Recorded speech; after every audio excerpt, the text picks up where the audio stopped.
She gave her seat to a father and son on the train. The single father boss didn't leave her life after that. The late afternoon train was full like always. It was Monday rush hour, and all the space was used. Bright lights blinked a bit overhead as most riders stood quiet, busy with their phones, listening, deep in their own minds. Daniel stood near the middle of the car, holding his 6-year-old son Max, who had slept on his shoulder, his small body soft from being tired. Daniel moved his hold a bit, careful not to wake him, knowing there were no seats open, not one.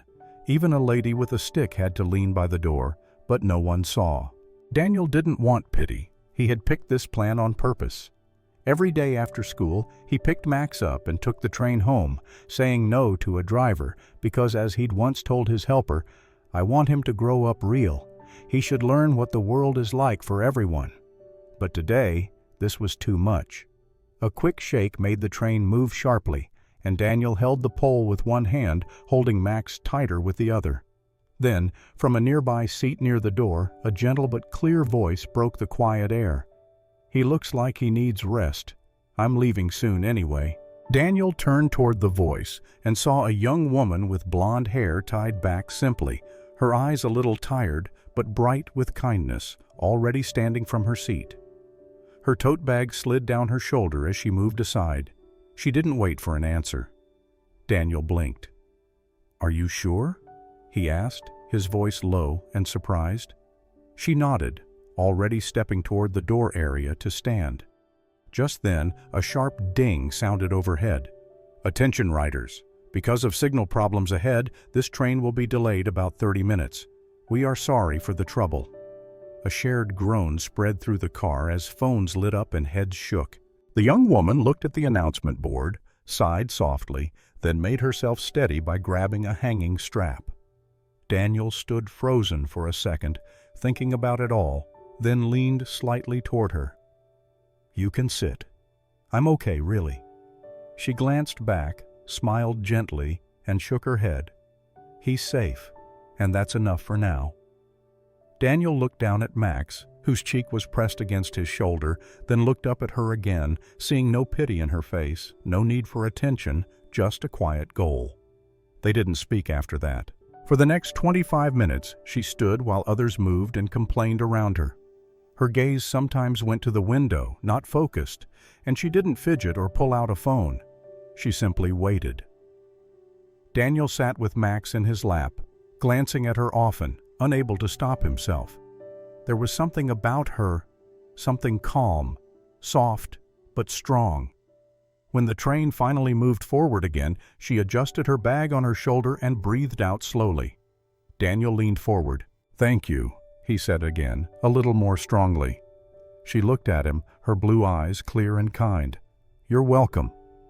The train screeched into the next station, and she stepped off quickly, mixing into the flow of people leaving onto the platform. Daniel stayed seated, holding Max close. As the doors closed, he looked out at her one last time, catching the last view of her blonde hair disappearing into the crowd. She hadn't asked for thanks, nor had she waited for a nod, but in that moment, he knew he would remember her, not because of the seat, but because she had given it like it meant everything, and then walked away like it was nothing. The next morning, Daniel stepped into the modern glass building of a mid-sized design company, one of his company's possible creative partners. His helper had set up a quick meeting to finish contract details for a brand project. He was tired. Max had woken up twice in the night, crying about a dream with trains and missing people. Daniel had held him until he went back to sleep, then stared at the ceiling for an hour after.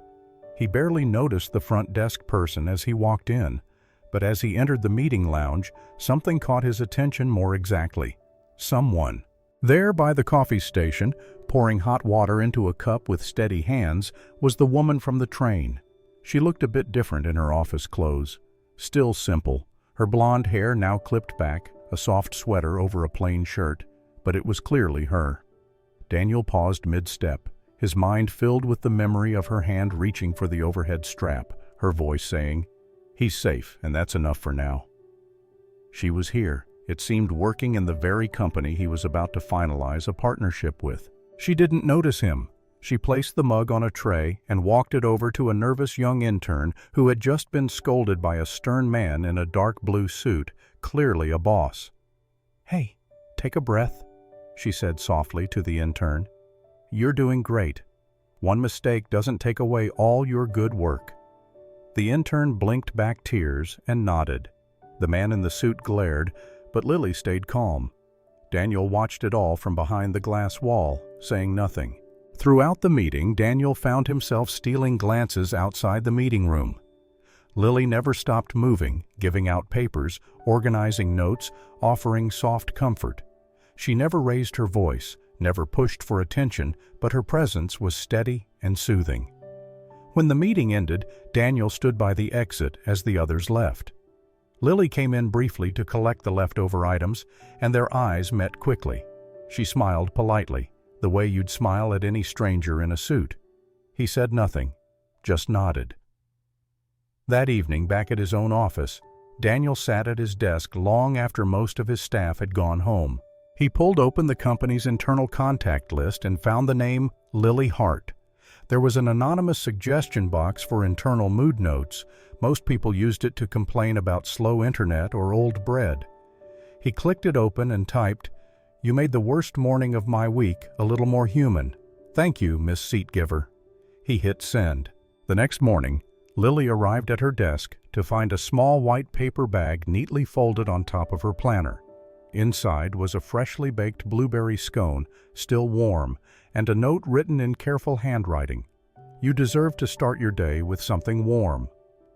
There was no name, no signature. She looked around, a little surprised. The rest of the office was its usual mix of tired yawns and shuffling feet. No one seemed to be watching her. She turned the note over. It was blank on the back. She smiled just a little and tucked the note into the back pocket of her planner. It had been a rough few days. Her mother's hospital bills had piled up, the landlord had called again, and she had started to fear that her contract at the firm wouldn't be renewed. But this tiny kindness, it shifted something inside her. Later that day, the same stern boss yelled at another junior employee during a presentation. Lily quietly stood up, walked to the young woman's side, and handed her a missing paper the boss had been asking for. "Here it is," she said, voice steady. "No need to yell. We've got each other's backs here." The tension in the room eased just slightly. From outside the hallway, Daniel watched through a crack in the door, unseen. He didn't say anything, but in that moment, he knew one thing for sure. She had given up a seat once, but she was the kind of woman who never sat down when it truly mattered. The train doors hissed open at 7:43 a.m. Lily stepped inside, squeezing past commuters in suits and teenagers with big headphones. Her cardigan, a little faded at the sleeves, hung loose over her shoulders. In one hand, she held a styrofoam container from the charity kitchen breakfast she hoped would last her until tomorrow. Her eyes, tired, scanned for a handrail, and she clung to it, swaying as the train moved forward. With her free hand, she opened her phone. A new message from the landlord. Final notice, payment needed by Friday. She switched apps, noting the hospital bill had updated, the total growing by another $620 overnight. Lily sighed and quickly typed a message to her little sister. "Don't drop your class. I'll figure something out. I always do." She tucked the phone away, jaw tight. Her stop was 10 stations away, 10 chances to think of a miracle. At Station 7, a small tug on her sleeve broke her thoughts. "Hey!" A familiar bright voice chirped. Lily looked down. It was the boy from the train, Max. His eyes sparkled with recognition as he pointed excitedly. "You're the lady from the train, the one who gave me your seat." Lily blinked, surprised, then broke into a warm smile. "And you're the sleepy little guy who needed it," Max beamed. "I wasn't sleepy. I was just resting my eyes." Daniel stood a few feet behind him, his expression calm, but his eyes held a flicker of something recognition and something gentler beneath it. "Good morning," he said, giving Lily a respectful nod. "Good morning," she replied, her voice slightly breathless, caught off guard. They stood together as the train continued. Max insisted on standing close to Lily, occasionally holding her hand and telling her about his favorite comic book. She listened, laughed, and asked questions like she had known him forever. The three stood close, a soft triangle of warmth in a sea of cold shoulders and avoided eyes. After a few minutes of Max's chatter about dinosaurs and dreams, Daniel glanced sideways at Lily. Her smile was bright, but there was something off, a tension around her mouth, a tightness in her brow. He waited a moment, then asked gently, "Rough morning?" She blinked at the question. Her smile changed, then went away completely. "A bit," she admitted, then looked down. "My mom's in the hospital. She's been there a while." "I'm sorry," Daniel said truly. "She's stable," Lily added quickly, almost in defense.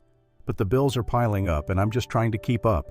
Daniel studied her face, seeing how hard she was trying to sound okay. "And work?" he asked. "I'm on contract. It ends soon," she replied, trying not to mess it up. "But yeah, it's a lot." Daniel nodded slowly, saying nothing else, but the lines between his brows grew deeper. When the train neared her stop, Lily gently pulled her hand away from Max's and smiled. "Thank you for making my ride brighter," she said. Max grinned. "Are you riding again tomorrow?" "I might be." "We'll look for you," he called out as she stepped off.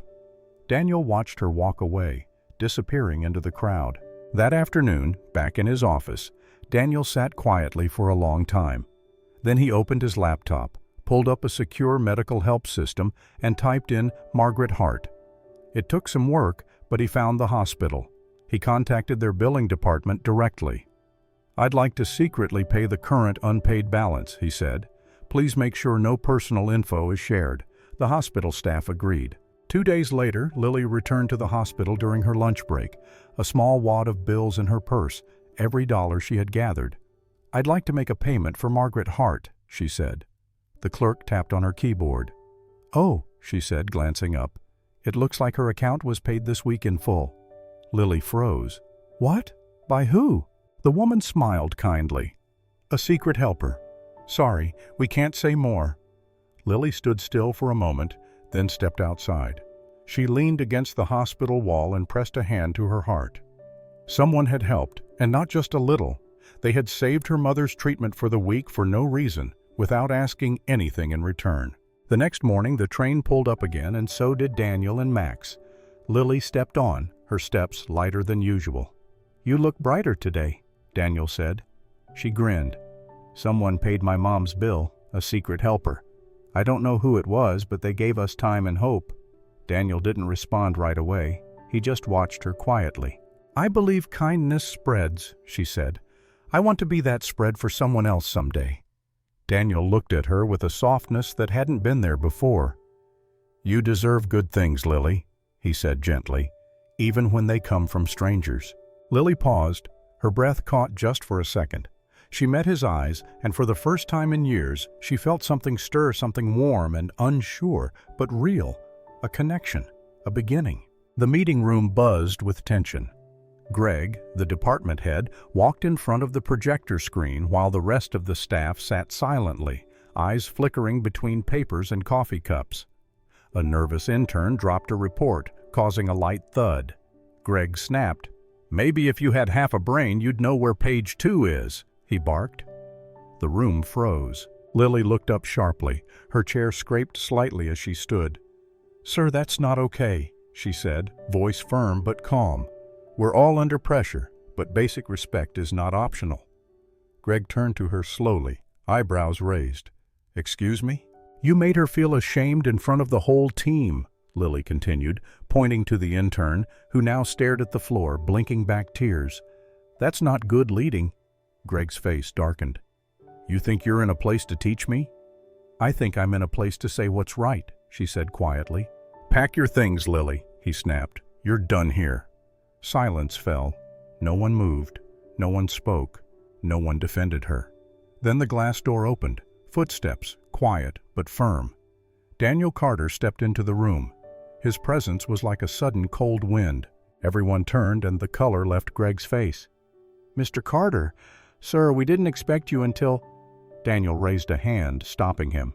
He looked directly at Lily, who stood still, trembling slightly but with her chin high. He turned to Greg. "You're firing the only person in this room brave enough to stand up for someone else," he said, voice low and sharp. "You've just lost your best person." Greg opened his mouth, but no words came out. Daniel's tone was calm, measured, but it felt very strong. "Let me be very clear," he continued. "Respect is not a choice in any workplace I work with. If your leading style depends on silence and fear, then I will take my business elsewhere." The staff shifted uncomfortably. Greg swallowed hard. Daniel turned back to Lily. Their eyes met. In that second, everything shifted. Lily's mind spun. He's the boss. He's that Daniel Carter. Her heartbeat pounded in her ears. She felt like she was watching from outside her own body. He remembered her. He stood up for her, and he didn't just do it in private. He did it in a room full of people who never had. After the meeting, Daniel caught up to her near the elevator. "I meant what I said in there," he told her quietly. "And I have an offer." Lily blinked. I'm just someone who gave up a seat." Daniel gave a small smile. "No, you're someone who doesn't sit back when things go wrong. That's the kind of person I need." She looked at him, truly looked at him for the first time. There was no boss-like shield in his gaze, just being real. She swallowed hard, nodding. "I don't know if I'm enough for what you do," she said, almost in a whisper. "You're enough," he said. "You were the moment you stood up today." They shook hands in the hallway, her palm still trembling in his. Around them, a few employees stayed, watching in wonder. One whispered, "Is that her? The woman from the train. The girl who always brought 2 coffees to morning meetings even when she barely had enough for lunch. The quiet one who smiled even when no one noticed her. Now she was the woman the CEO personally offered a job to." It was not the fairy tale of a prince saving a common person. It was something better. It was being seen. And Lily had never felt more truly seen. Lily had become a familiar presence in Daniel's home. Most evenings, when he had to stay late at work, she would come over to watch Max. She cooked simple dinners, mac and cheese with a hint of spice, vegetable soup the way her mother used to make it. Max loved her. Daniel often returned to the smell of something warm, the sound of laughter echoing down the hallway. Daniel never crossed lines. He remained polite, respectful, often silent, but there was a deepness in his gaze when he watched her pour juice or braid Max's hair before bedtime.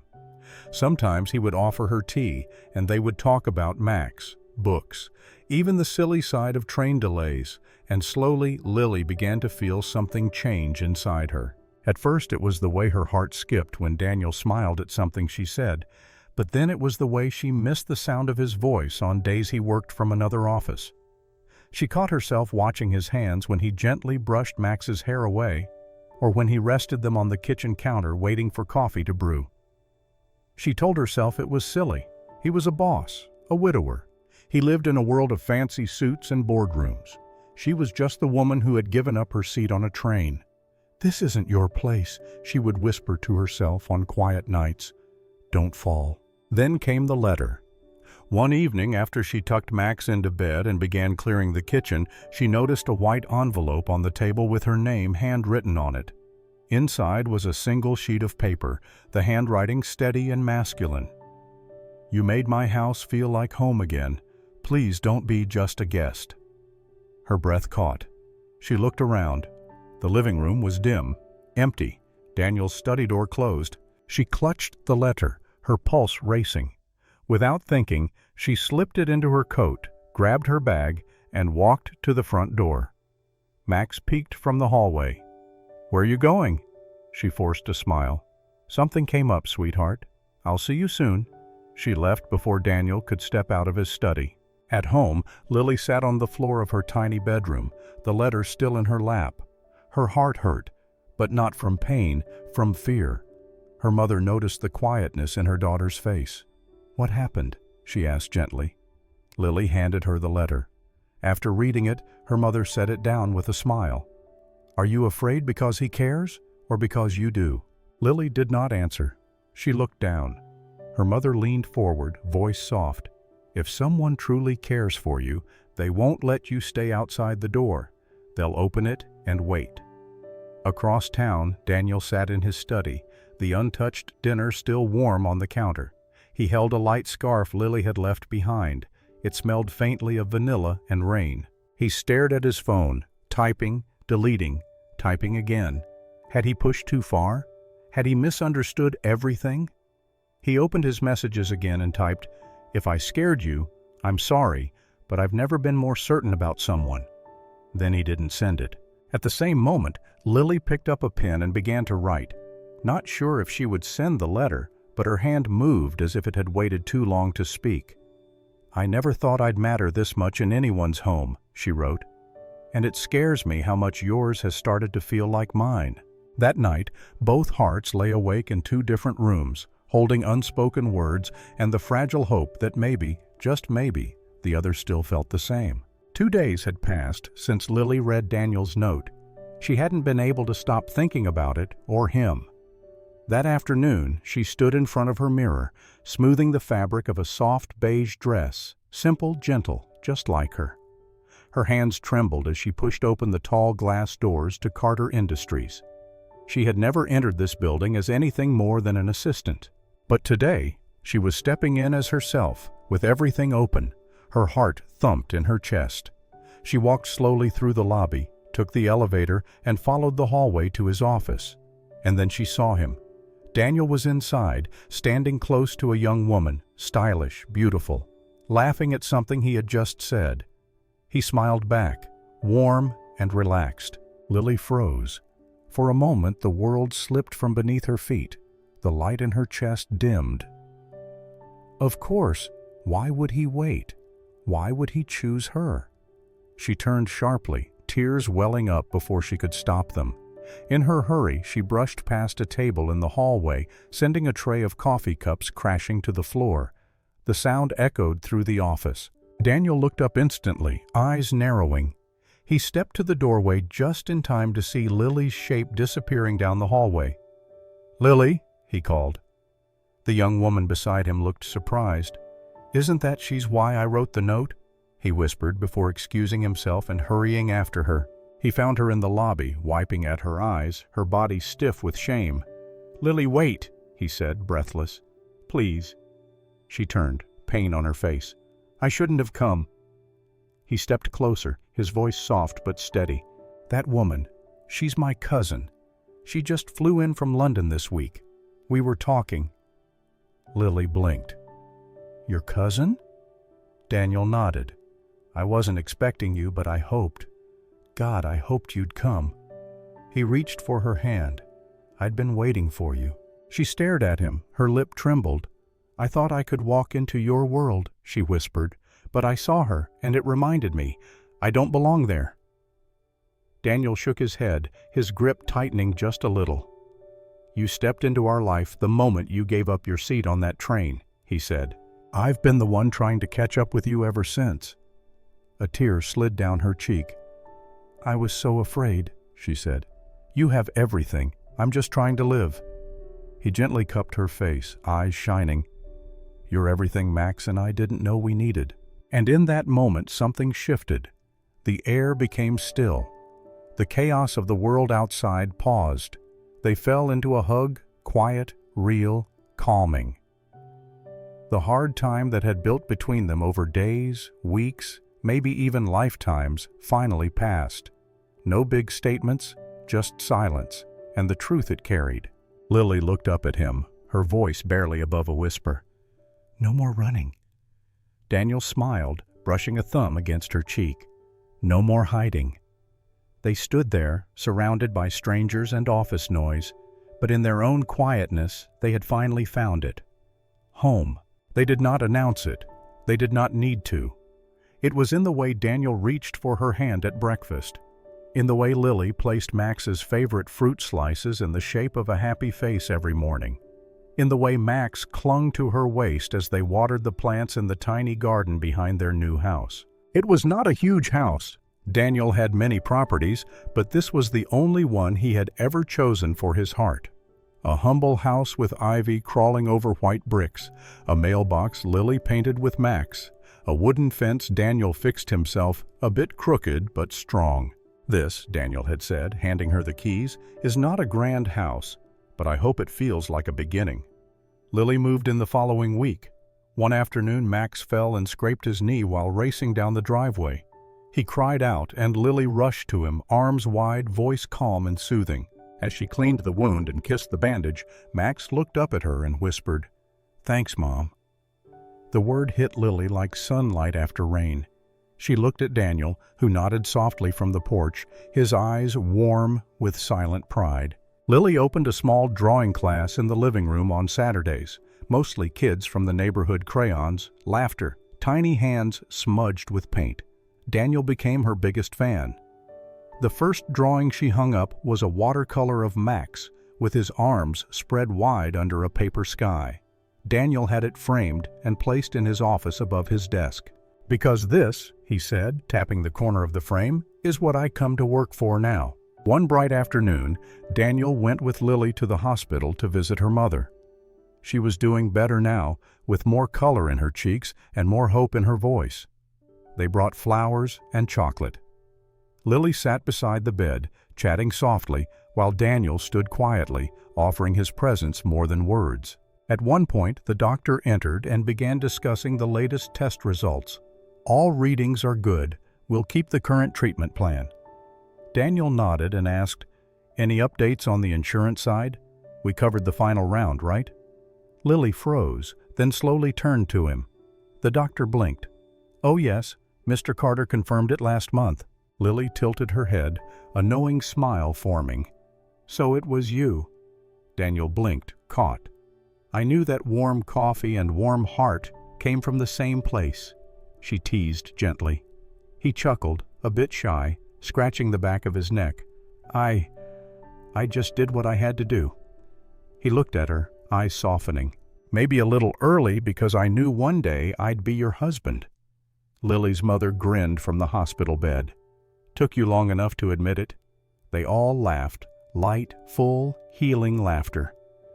Later that evening, the three of them sat together on the back porch, Lily, Daniel, and her mother, wrapped in quiet joy. Their joy was the kind that grows not from big acts, but from quiet choices made daily. Max popped his head out the back door. "Are we having pancakes for dinner again?" Lily laughed. "Why not? It's Sunday." Daniel looked at her and mouthed, "Thank you." Lily leaned her head against his shoulder. "We made this, didn't we?" He nodded. One small choice at a time. As the sun dipped low behind their little garden, as laughter and love filled every crack of the life they built, a quiet truth settled over them all. Family does not require blood, just heart and the courage to stay. The wedding was not in a fancy hall. There were no big lights, no string groups, no 7-layer cake. It was just a garden blooming quietly behind the house where Lily and Max once planted vegetables in crooked rows and laughed over muddy hands. Guests filled the rows of wooden chairs, friends from the neighborhood, children from Lily's art class. Daniel's colleagues now looked at him with a new kind of respect, and nurses from the hospital had seen the kindest side of his heart. There were no grand decorations. Lily wore a simple, flowing white dress picked with love by Daniel's mother, a woman who had once been unsure but now stood proudly beside Lily's. Max was the best man. As he took Lily's hand to walk her down the aisle, he leaned in and whispered, "You're already my mom, but now the world will know." Daniel stood at the altar in a crisp, dark blue suit, heart pounding, not with nerves, but with certainty. He had never looked more at home than in that moment, watching the woman who changed his life walk toward him with the boy they both loved. They exchanged promises under the arch Max had helped decorate with painted cardboard stars. "I don't promise a life without storms," Daniel said, voice steady, "but I promise you'll never face one alone again. I may not come from your world, but I'll spend the rest of my life building ours together." There was silence, then applause, not loud, but full of feeling. Lily's mother, seated in the front row, wiped her tears and reached for Daniel's mother's hand. The two women shared a look that said everything. Love had done what years could not. It had made them one family. After the ceremony, Lily stood before the children in her art class. many still holding crayon drawings of the bride and groom. "One day," she said, "I gave up a seat on a train and I got a place in a family. Never think small acts don't matter." She turned and hugged Max and Daniel, her arms around the two hearts she never dreamed would belong to her. Daniel leaned in and whispered into her ear, "Turns out the best seats in life are beside the ones we choose to love." As the sun dipped lower, guests were handed a small gift, an old-style train ticket set in glass. On it were the words, "Love begins when someone gives you a seat and stays." The camera spun gently through the garden, showing laughter, clinking glasses, children running barefoot, and an old radio playing classic love songs. And then it was morning. Lily stood in the kitchen pouring coffee as light poured in through the windows. Daniel outside hammered away at the fence, half skilled but fully dedicated. Max zipped by on his bike, helmet crooked, laughter trailing behind him like wind. Lily looked out the window and whispered, "We weren't born a family." Daniel came in behind her, wrapped his arms around her waist, and replied softly, "But we chose to become one." From the yard, Max yelled, "And I wouldn't trade mine for anything." The camera paused on the living room wall. There, framed in a place of honor, was a picture of the three of them on their wedding day. Below it hung an old pressed train ticket, the seat that started it all. Thank you for staying with us through this warm story, from a single kind act on a crowded train to a love that rebuilt a family and made a home new. Lily and Daniel's story reminds us that the smallest choices can lead to the biggest blessings, that bravery can be quiet, and love often enters not with bright shows, but with gentle hands and a place beside you. If this story touched your heart, made you smile, or maybe brought a tear to your eye, please think about subscribing to Soul-Stirring Stories. Here, we celebrate the power of caring, strength, and the special moments hidden in everyday days. Click subscribe, share this story with someone you love, and remember, the seat you offer today might be where love finds you tomorrow. Until next time, take care of your heart and keep believing in beautiful beginnings.